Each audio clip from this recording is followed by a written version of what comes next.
হজরত ওসমান রাদিয়াল্লাহু তাআলা আনহুর আজাদকৃত গোলাম হজরত হানি রহমতুল্লাহি আলাই বলেন, হজরত ওসমান রাদিয়াল্লাহু তাআলা আনহু যখন কোনো কবরের পাশে দাঁড়াইতেন তখন খুব কাঁদিতেন, এমনকি চোখের পানিতে দাড়ি ভিজিয়া ফেলিতেন।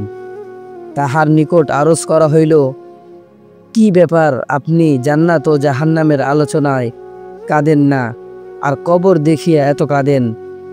তিনি বললেন, রাসূলুল্লাহ সাল্লাল্লাহু আলাইহি ওয়াসাল্লাম ইরশাদ করিয়াছেন, কবর আখিরাতের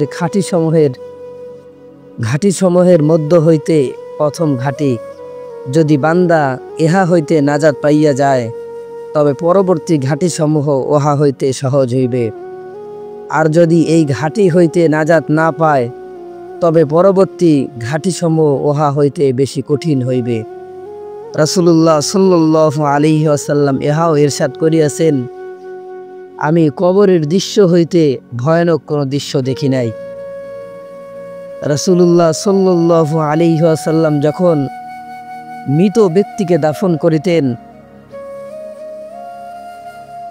দাফন করিয়া অবসর হইতেন তখন কবরের পাশে দাঁড়াইতেন এবং ইরশাদ করিতেন, তোমাদের ভাইয়ের জন্য আল্লাহ তাআলার নিকট মাগফিরাতের দোয়া করো এবং এই দোয়া করো যে আল্লাহ তাআলা তাহাকে প্রশ্নের উত্তরে অটল রাখেন।